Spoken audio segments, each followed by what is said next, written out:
ஏன்னா அது திமுக அகற்றப்பட வேண்டிய இயக்கம், அது திராவிடர் கொள்கையில் அண்ணா ஆட்சி நடத்தல, பெரியார் ஆட்சி நடத்தலைன்ட்டு அவர் வர்றாரு. அது கவர்னர் அவருக்கு தெரிஞ்ச அரசியல் இப்போ தானே வந்திருக்காங்க. கவர்னர் லீலா வினோதங்கள்லாம் இனிமேல் சொல்லுவாங்கல்ல, அதனால் போய் பார்த்துருக்காங்க. அது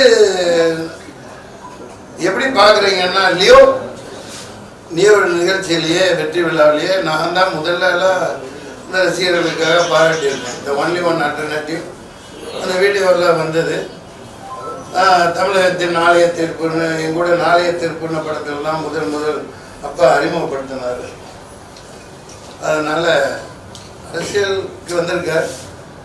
அவர் மனு கொடுக்குறார். அதுக்கு நம்ம என்ன பண்ண முடியும்? இனிமேல் உங்கள்கிட்ட கொடுப்பாரு.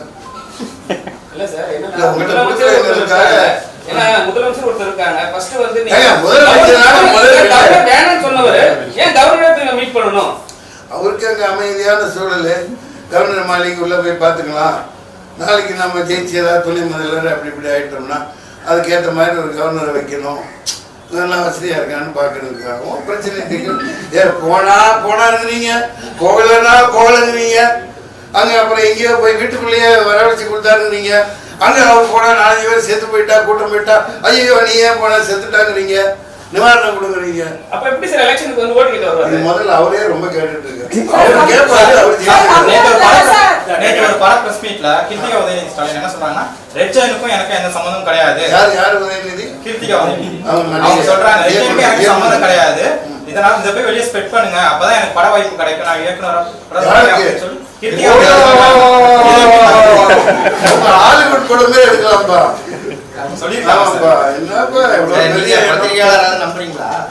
நம்புறீங்களா? என் படத்தையே நிப்பாட்டிட்டாங்க சார். என்னோட படம் வெளிவரல.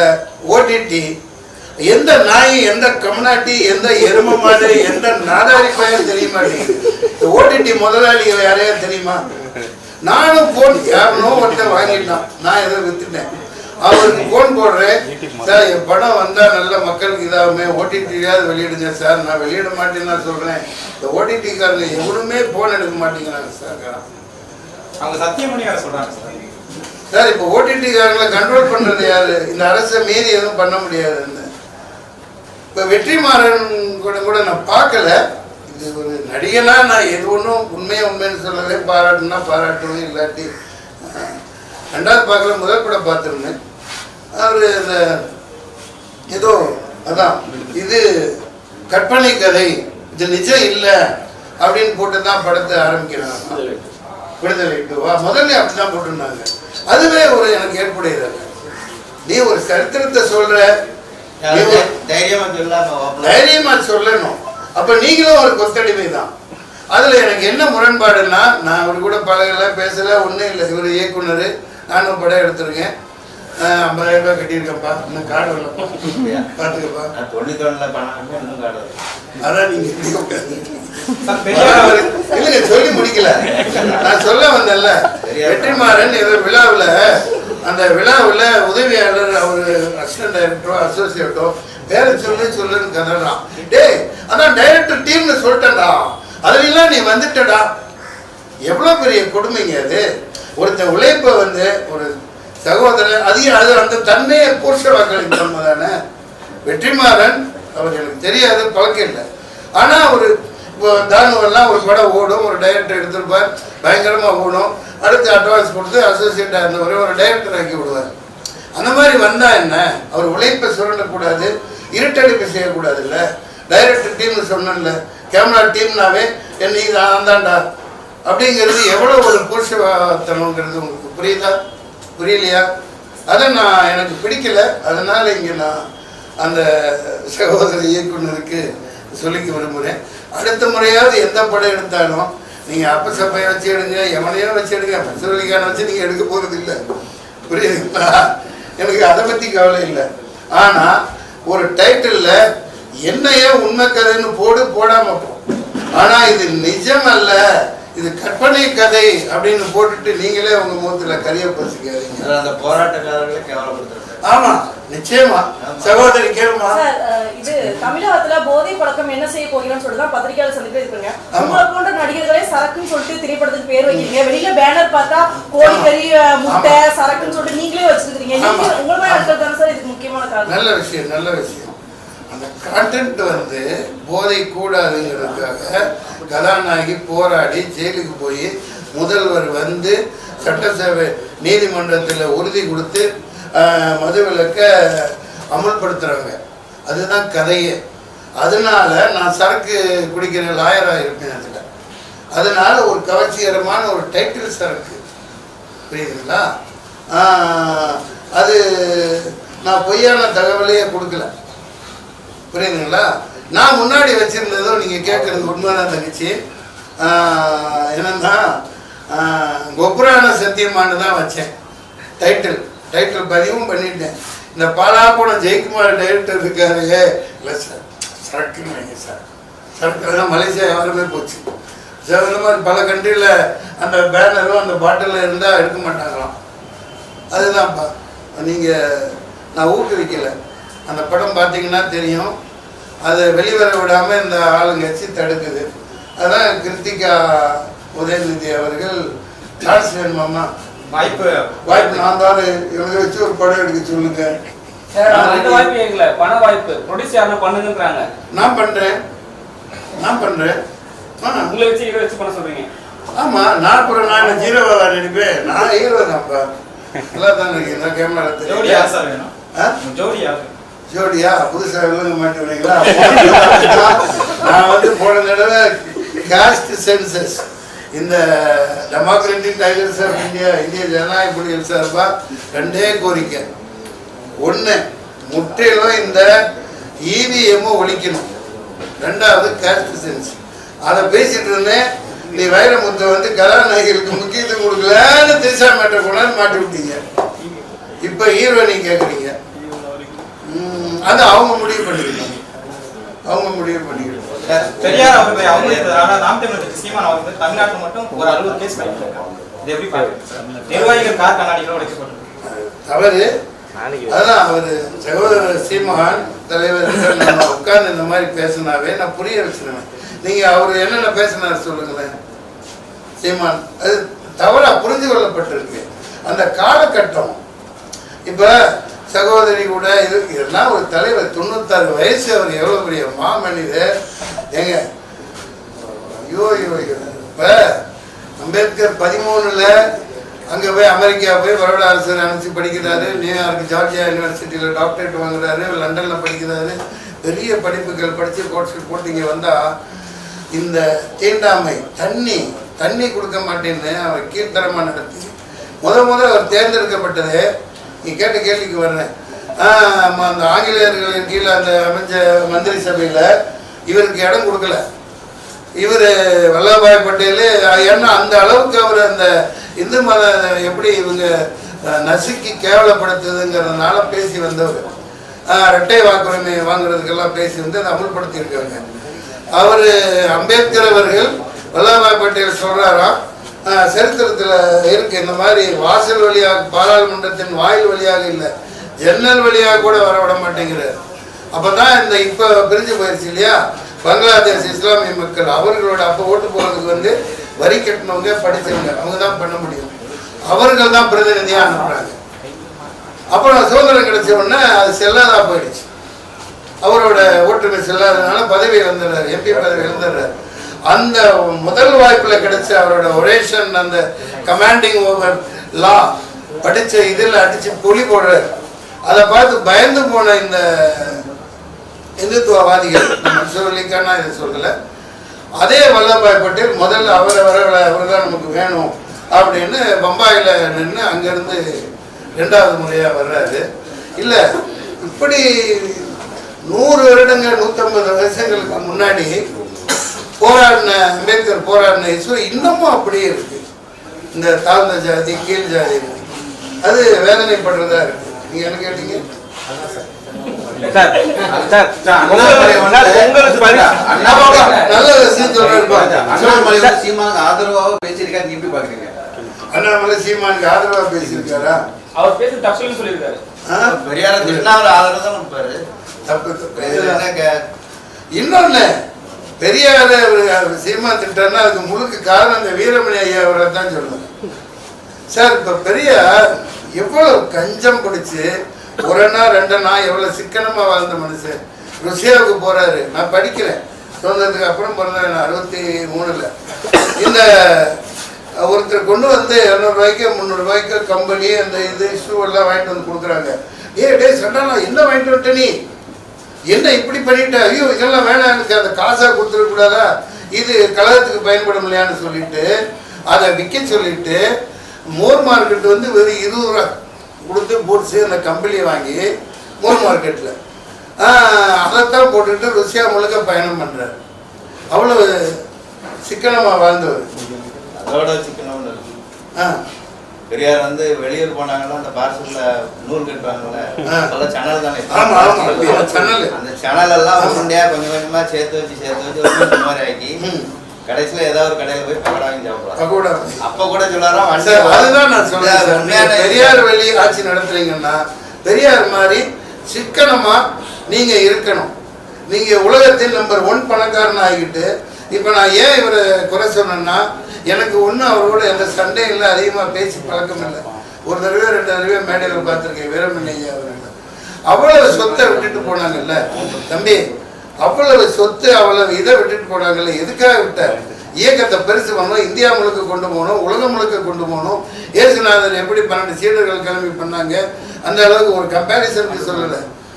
அவ்வளவு அதில் ஒரு துளி கூட இவங்க பண்ணாமல் சொத்தை அடகாத்து வச்சுக்கிட்டு வட்டி கூட்டுட்டு தமிழ் நிதியா என்ன அது பெரியார நினைச்ச வேலுப்பிரபாரை வீட்டவே அட்டையை போட்டாங்க. அந்த மாதிரி ஆயிரக்கணக்கான வீட்டை வட்டிக்கு விட்டுக்கிட்டு இதனாலதான் இது நடக்குது. இந்தியா முழுக்க இவங்க கொண்டு போகல. நான் திமுகவை குற்றம் சாட்டுறேன், திராவிடர் கழகம் இப்ப நடத்திட்டு இருக்கோனே குற்றம் சாட்டுறேன். சும்மா அங்க நூலகம் வச்சிருக்கோம், இங்க புக்கு வச்சிருக்கோம், அங்க யூனிவர்சிட்டி இருக்கு, இதெல்லாம் வேலைக்கு ஆகாது. கடவுளை கற்பித்தவன் முட்டாள் காட்டுமிராண்டி அப்படின்னு சொன்னார் கடைசி வரைக்கும். இப்ப நான் எல்லாம் கடவுள்னா அல்லா இல்லை, கிறிஸ்துவ இல்லை, கிருஷ்ணன் இல்லை, ராமர் இல்லை, அவர் ஒட்டுமொத்த எல்லா கடவுளையும் தான் சொன்னார். ஆனா இப்ப எல்லாராலும் நேசிக்கப்படுறவரா ஒருத்தர் இருக்கார், அதை கொண்டு போகல. அதனாலதான் வட இந்தியாவில் இன்னும் கேவலமா போய்கிட்டு இருக்கு. சும்மா தமிழ்நாடு முன்னேறிச்சு சொல்லிக்கிட்டா இப்ப என்ன நிலையில இருக்கு சார்? எல்லாம் இந்திக்காரை வந்து ஆக்கிரமிச்சுக்கிட்டாங்க, ஒரு இடம் இல்லை, எல்லா இடத்தையும் வளர்ச்சி போட்டாங்க. கோயம்புத்தூர், மதுரை, இங்கே சிட்டியில இந்திக்காரை வந்து வெத்தலை போட்டா பாண்டவர் போட நீ ஏன் போடுறீங்க? பரவாயில்லையே, எல்லா குழந்தைகள் விஷம் மாதிரி உணவே நஞ்சாயிடுச்சு. ஆண் சிங்கன்னு பொங்கலுக்கு மானியத்தால இருந்து கோரிக்கை வச்சிருக்காங்க மக்கள். பொங்கலுக்கு மானியத்தால இருந்து கோரிக்கை வச்சிருக்காங்க. உங்களுக்கு மானியம் 5000 ரூபாய் தரலன்ட்டு தர சார். நிதி பற்றாக்குறையெல்லாம் இல்ல. இப்ப காய போட்டு எலெக்ஷன் வரையில மொத்தமா 5000 ரூபாய் கொடுப்பாங்க, எல்லாம் ஓட்டு போட்டுருவாங்க. இது பழைய டெக்னிக் இது. ஆமா சார், இன்னைக்கு யூடியூப் திறந்தாலே வந்து விஷால் அவங்களுடைய உடல்நிலை குறித்து வந்து இந்த மாதிரி பேசுறாங்க. ஏகப்பட்ட யூடியூப் சேனல். இந்த மோசமான நடவடிக்கை நீங்க இந்த மாதிரி செயல்களை நீங்க எப்படி சார் பாக்குறீங்க? ஒரு தனிப்பட்ட நபர் சொல்ல கட்சி தான் பேசுறாங்க. அது அந்த மாதிரி தொலைக்காட்சி தொலைக்காட்சினா யூடியூப் அளவுக்கு இதா இல்ல. நடிகர் சங்கத்தின் தலைவராக இருக்காரு. அவர் எப்படி நடந்துக்கணும், ஒரு பொது வெளியில அன்னைக்கே சாயந்தரம் பார்த்ததுக்கான காரணம் தெரிஞ்சது. புஷ்ப பிராட்டியார் ஒரு பெரிய தலைவியா இருக்காங்க. அவரை பார்த்த உடனே கட்டி கொடுத்து அவர் இன்னொருத்தன் பொண்டாட்டி, அவரு சமூகத்துல பதவியில இருக்கிறவரு பொது வெளியில நடக்க கூடாது. மேடை நாகரிகம்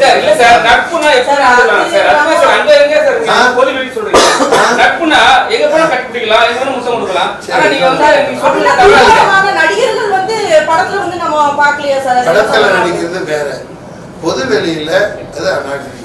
நீங்க கேட்ட கேள்விக்கு தான் பதில் சொல்றேன். விஷால் அப்படிலாம் நடக்கக்கூடாது.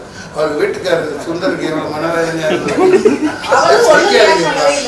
அப்படி இல்லை. என்னதான் நடிகையா இருந்தாலும் அவர் கண்ணகியா வாழ்ந்துட்டு இருக்கேன்னு அவங்க கூட போயிட்டு இருக்காங்க.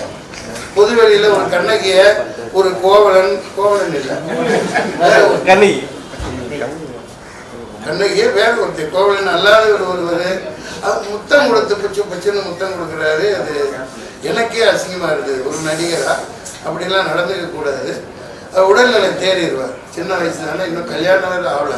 இப்பே இதை நடுங்கன்னா கல்யாணத்துல என்ன ஆகுது? மும்பைல மற்ற மாநிலத்துல வந்து பெண்களை பாலியல் வன்கொடுமை பண்ணா எல்லா நடிகர்களும் வந்து பெரிய உச்சபட்ச நடிகர்களும் வந்து குரல் கொடுக்குறாங்க. ஆனா இங்க நடந்த ஒரு விஷயத்துக்கு யாரும் குரல் கொடுக்கவும் இல்லை. அதே மாதிரி ரஜினி சார் கிட்ட கேட்கும் போது நோ அரசியல் கொஸ்டின் கேஸ் சொல்லிட்டாரு. நீங்க எப்படி பாக்குறீங்க? அதே மறுபடியும் கொண்டாந்து பாட்டுறீங்க. அவர் தான் நடிக்கிறதுல மட்டும் பண்றாரு. அந்த இப்போ அண்ணா யூனிவர்சிட்டி இதை கேட்கல நோ அரசியலுங்கிறாரு. அதே ஒரு பழைய இதில் கிளிப்பிங்ஸில் வருது. ராமையாண்டாலும் ராவணையாண்டாலும் நான் ராவணனோட ஃபேனு, நான் ராவணனோட பிரதிநிதி அப்படின்னு ஸ்ரீபிரியா வச்சுக்கிட்டு ஒரு இடத்துல சொல்லுவார். நான் ராமன் வந்து சொந்த பொண்டாட்டி சந்தேகப்பட்டுவேன், நான் ராவணை 14 வருஷம் பாதுகாத்துவேன் அப்படின்னு நான் ராவணன் அப்படின்னு காட்டிக்கிறாரு திரைப்படத்தில். நடைமுறையில் அவர் இப்படி ஒரு வேண்டாங்குழியாக இருக்கிறாரு. அவருக்கு மீட்டு ஓடுது. அவர் படத்துக்கு 80 கோடி சம்பளம் வாங்க முடியுது. ரெட் ஜெயண்ட் எடுக்குது. அதனால் கமலஹாசனும் அங்கே அடைக்கலாம், ரஜினிகாந்தும் அங்கே அடைக்கலாம், நடிகர் சங்கமும் அடைக்கலாம். நீங்கள் அவர்கிட்டே கேட்கலாம். நான் தான் இப்போ மாட்டிருக்கேன். சும்மா இருங்க, எனக்கு ஒன்றும் கிடையாது. நீங்கள் என்ன வேணாலும் நாங்கள் பண்ணிங்க சார். சமீப காலத்தில் மற்ற நடிகர்லாம் குரல் கொடுக்க மாட்டாங்களே சார், ஏன்? ரஜினி அவங்கள்ட்ட தான் கேட்கணும். என்கிட்ட கேளுங்க, நான் சொல்றேன். சொல்லிட்டேன். பொது வெளியில் நடந்தது தவறு, கவர்னர் செய்யறது தவறு, முதல்வர் செய்யறது தவறு. சார், முதல்ல இந்த நாடு உருப்படணும்னா இவிஎம்எஸ்ல ஒழிச்சு கட்டுங்க. நான் ஏன் இப்ப கேட்கறேன்னா 40 எம்பி வச்சிருக்காங்க திமுக. இப்ப என்கிட்ட எழுதுனாடே முதல்ல நிப்பாட்டு, தேர்தலை நிப்பாட்டு. நான் உங்களை சொல்றேன், தேர்தல் நடத்தாத, நீ இவிஎம்எஸ்ல தூக்கி போடு, பேலட் பேப்பர்ல நடத்து அப்படின்னு ஒரு திராணியோட ஒரு தொடையை தட்டிக்கிட்டு திமுக கேட்கலாம் இல்லைங்க. அதுக்கு ஒண்ணு உடனே கீழே சங்கியை நாளைக்கு கீழே போடுவோம்.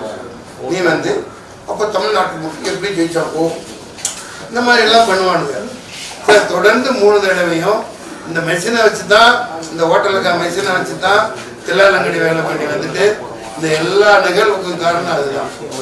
திமுக இப்போ அவங்க எதிர்க்கலை, அவங்க வழிவகுத்துக்கிட்டு இன்டைரக்டா அவங்க எல்லாம் ஒண்ணுக்குள்ள ஒன்னா தான் இருக்காங்க. அதனால நாட்டு மக்கள் நாசமாயிட்டு வர்றாங்க. கண்டெய்னரா பிடிச்சாங்களே பணம் எங்க போச்சு? 3 கண்டெய்னர்ல பணம் பிடிச்சாங்களே எங்க போச்சு? 20,000 கோடிக்கா எவ்வளவோ கொக்கைன் இங்க கப்பலா வந்துச்சு துறைமுகம், அங்க இருந்து தான் இங்க வருது. எங்க போச்சு? சரியாகுது, அடுத்த நாள் மறந்துடுறாங்க. எல்லாம் ஏர்போர்ட்ல தங்கத்தை வந்து துறைமுகத்தெல்லாம் சார பார்த்துட்டாங்க. சென்ட்ரல் அதை தட்டி கேட்கணும்னா நம்ம ஆளுங்க எப்படி இருக்காங்க? அதுக்கு எல்லாமே இந்த மெஷின் தான். இவிஎம் தூக்கி போட்டு பேலட் பேப்பரில் பண்ண ஒரு ஆதிக்கம் மிகுந்த இடத்துல அவங்களே ஓட்டு போட்டுக்கிறாங்களா? எதுக்கு இந்த கேமரா இருக்கு? அதில் சிசிடிவி இருக்கு. சிசிடிவி பேலட் பேப்பர் முடிஞ்சு அதில் ஏமா நடத்துங்கன்னா நீதிபதி எல்லாம் பாக்கெட்டில் இருக்காங்க. ஏன் அதுலேயும் ஏன் 2-3 லட்சம் ரூபாய் லாஸ் பண்ணி டெல்லிக்கு போய் பார்ட்-டைம் பர்சன் அப்பீர் ஆகி வாதாடினேன். கூப்பிட்டாரு, முன்னாடி பேட்டியில் சொல்லியிருக்கேன், டிஸ்மிஸ் அப்படின்ட்டாங்க. ஆயிரக்கணக்கான கேஸ் வருதான். நீதிபதிகள் கேட்க தயாராக இருக்கு. ஏன்னா எல்லா நீதிபதிகளும் இவங்க ஜோலாம்பையில் வச்சிருக்காங்க. மத்திய அரசு நீதிபதிகள் எல்லாம் விளம்பரவங்களா இருக்காங்க. இப்பயே ஒரு நீதிபதியை சொல்லியிருக்காங்களே, எல்லாம் விமர்சனத்துக்கு உட்படக்கூடியவர்கள் தான், அவர்களும் மனிதர்கள் தான் அப்படின்னு. நீங்கள் பத்திரிகையாளர் தான் கேள்வி கேட்கணும். நான் சாதாரண ஒரு நடிகன். ஆமாம், எனக்கு வீணா போன வேஷங்கள் தான் கொடுத்துட்டு வர்றாங்க. நம்மளே யாரும் பயன்படுத்துறது இல்லை. படம் எடுத்தா காசு போட்டு அதையும் வெளியிட விட மாட்டேங்குது. இல்லை, என்ன பண்ண சொல்றீங்க? சமீப காலமா தமிழ் படங்கள் எதுவுமே ஒழுங்கா மக்களை ஏத்துக்க முடியல. என்ன காரணம்? சமீப காலமா தமிழ் படங்கள் எதுவும் ஒழுங்கா ஓடலையா? அது மக்கள்கிட்ட காசு இருக்க விட்டா தானே. ஆனா வெளிமாநில படங்கள் ஓடுது சார். தமிழ்ல ஓடுதுல. ஆமாங்க, புஷ்பா 2 ஓடுது, புஷ்பா ஓடுது. இங்க ஓடல. அதுக்கு நியாயமான காரணம், அது நிறைய விளம்பரம் பண்ணி முதல்ல ஹிட்டை கொடுத்துருந்தாங்க அந்த கதாநாயகர்கள். இப்போ எல்லாம் வந்து தமிழ்நாட்டில் ஹீரோக்களே இல்லையே. பெரிய பெரிய ஹீரோக்கள் எல்லாம் இந்த மாதிரி இருக்காங்களே. எல்லாம் கட்சி ஆரம்பிச்சிடுறாங்க, வெளில போயிடுறாங்க. யாராவது கண்ணுக்கு தெரிய ஹீரோக்கள் இருக்காங்களான்னு பார்த்தா யாருமே இல்லைப்பா, நான் தான் இருக்கேன். ஒரு நிமிஷம், ஒரு பதில் சொல்லலைன்னா ஜிஎஸ்டி அது இது லொட்டு லொஸ்க்கு பேட்டா ஜிஎஸ்டி திண்டா ஜிஎஸ்டி, நாளைக்கு பொண்டாட்டி கூட படுத்தா ஜிஎஸ்டி, கல்யாணம் பண்ணா அதுக்கு ஒரு ஜிஎஸ்டி, மொய் எழுதுனா அதுக்கு ஒரு ஜிஎஸ்டி. இந்த அம்மா நிர்மலா சீதாராமனா எனக்கு இந்த அப்பு பாட்டி சீதா பாட்டின்னு ஒரு கிளவு வச்சுனாங்கன்னா அந்த கிளவி எவ்வளவோ தேவை. அந்த கிளவுனாரை போட்டு படுபடுன்னு படுத்தோம். நீ நம்ம தேர்ந்தெடுக்காம வர்றதுனாலதான் இந்த வினையெல்லாம். கேட்டா காங்கிரஸ்ல நடந்துச்சு இல்லை, நாங்களும் அப்படித்தான் பண்ணுவோம். இந்த ஜெய்சங்கர்னு ஒருத்தர் வெளியுறவுல அம்பாசிடர்ல 240 பேர் யார் இருக்காங்க? என்ன சமத்துவம் இது, என்ன ஜனநாயகம் இது? கேஸ்ட் சென்சஸ் கண்டிப்பா நடத்தணும், அது ஒரு தீர்வு. இஎம்ஐ தூக்கணும், அது ஒரு தீர்வு. தமிழ்நாட்டில் நிதிஷ்குமார் பண்ணார்ல, பீகார்ல நீங்க தான் 25 ஆண்டு பெரிய பரம்பரை திராவிடர் மாடல்ங்கிறீங்கல்ல, நாளைக்கே ஒரு 100 கோடி கூட ஆகாது சார். நீங்க கேஸ்ட் சென்சஸ் நடத்துங்க சார். அந்தந்த சார் எல்லா மக்களுக்கும் ஒரு 100 கோடி இருந்தா போதும். பழைய ஆசிரியர்கள், வேலை இல்லாதவங்க எல்லாத்தையும் கூப்பிட்டு டீம் போ என்கொயரி பண்ணு. ஒரு எவன் தடுக்கிறா உன்ன? தமிழ்நாட்டுக்குள்ள தமிழ்நாடு அது சென்ட்ரல் தான் பண்ணணும். என்ன இது, என்ன இது கேவலமா இல்லையா சார்? கேஸ்ட் சென்சஸ் நாளைக்கே நடத்துங்க. சாதி வாரி கணக்கெடுப்பு நடத்தி இவனுக்கு இவ்வளவு அதிகாரத்துல பதவியில எல்லாத்தையும் பகிர்ந்து கொடுங்க. அப்ப தெரியும் 70% எவன் உட்கார்ந்துருக்காங்கிறது. அவனுக்கெல்லாம் விஆர்எஸ் கொடுத்து துரத்தி விடுங்க.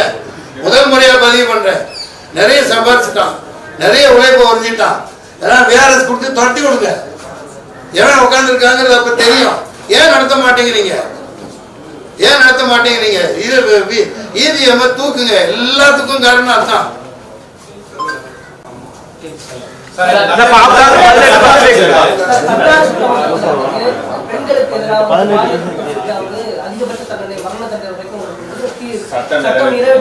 நிறைவேற்றுங்க, நடத்துங்க. ஒரு சட்டம் கடுமையாக்குங்க, சட்டத்தை கடுமையாக்குங்க. 5 ஆண்டுகள் தண்டனை, 20 வருஷம் கூட்டு பாலியல் புருஷனுக்கே தண்டனை கிடைச்சிருப்பா. ரொம்ப மோசமானதா இருக்கு. ஒரு பெண்ணை பின்தொடர்ந்தால் 5 ஆண்டு அவன் பொண்டாட்டின்னு கட்டிட்டா அவளுக்கு பின்னாடியே தான் நம்ம போக வேண்டியிருக்கு. காதல்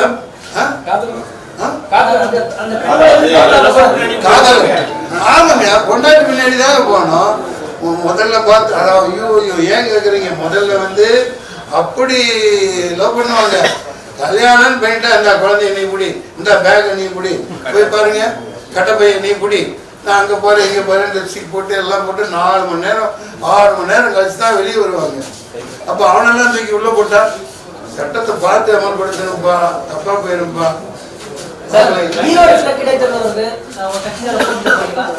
இல்ல காமெடி பண்ணாதீங்க. நான் ஐயா கேட்டீங்க அது போயிட்டு இருக்கு.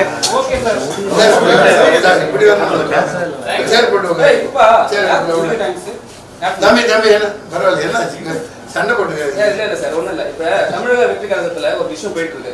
அவர் விஜய் சார் போட்டோ சின்னது பண்ணிட்டு குஷியான போட்டோ பெருசு பண்றேன்னு சொல்லிட்டு அவர் ஆடியோ லீக் ஆயிருக்கு. அது எப்படி பாக்குறீங்க? ஏன்னா ஒரு புதுசா ஒரு கட்சி ஆரம்பிச்சு ஒரு ஏன்னா இப்போ இருக்கிற ஆளுங்க நடிகரா கூட இறக்கி பேசுறாங்க.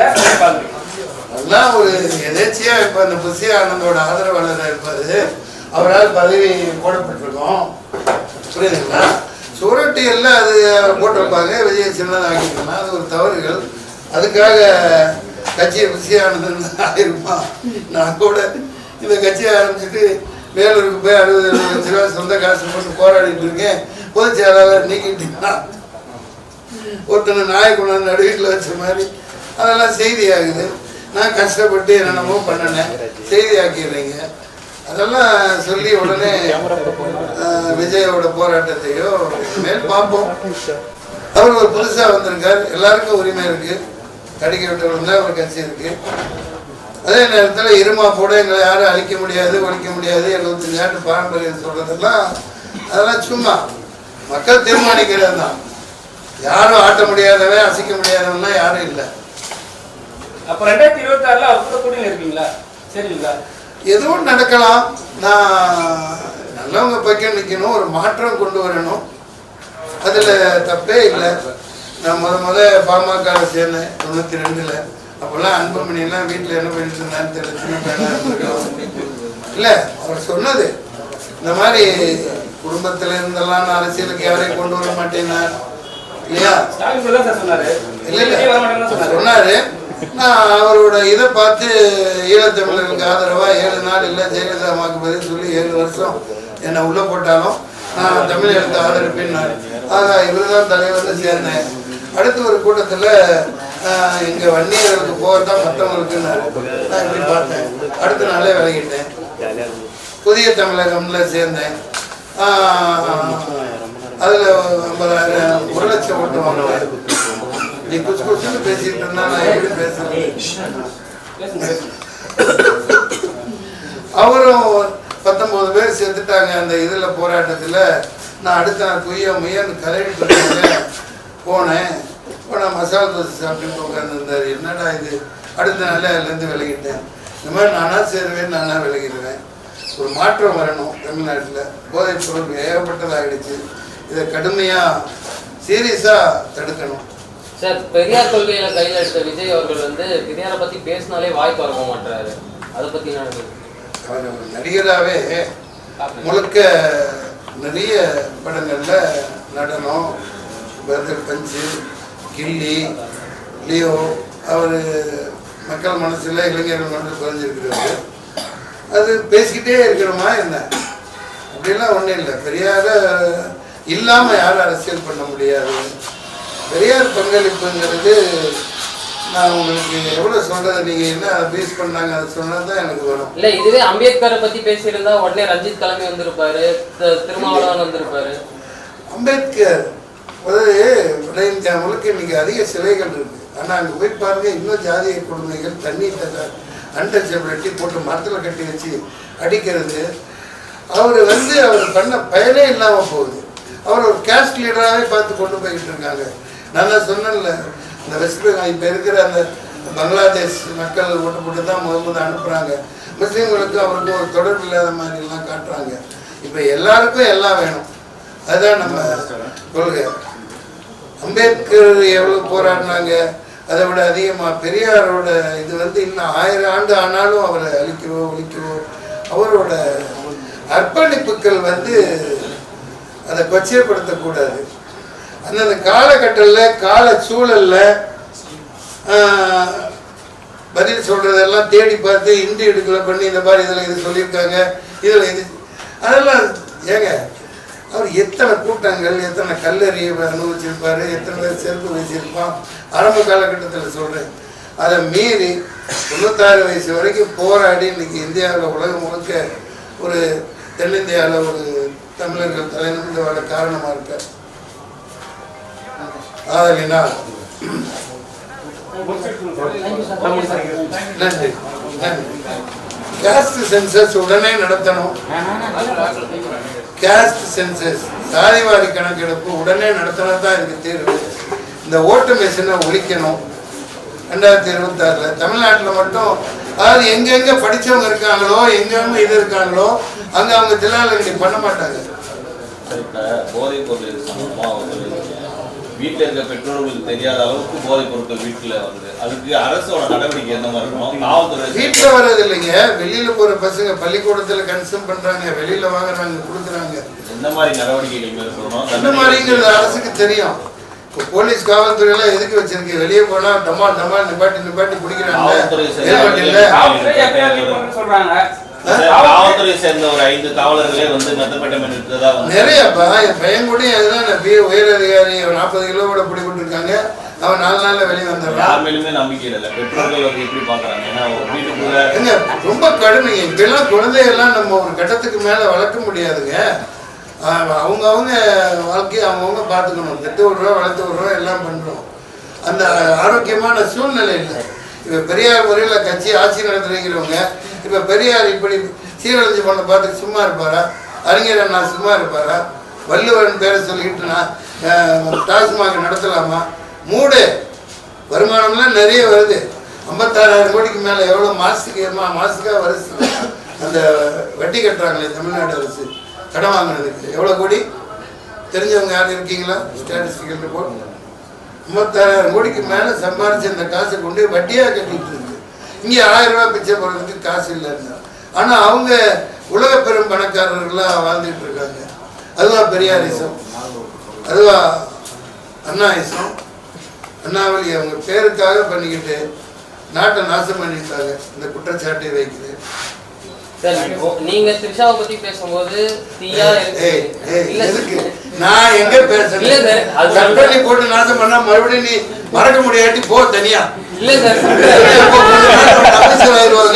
அங்க போய் நீ துணை காரியதரிசி. இல்ல சார் சொல்றேன், அதுவே வந்து நயன்தாரா வந்து தனுஷை பத்தி பேசினா அது பெருசா போக மாட்டேங்குது.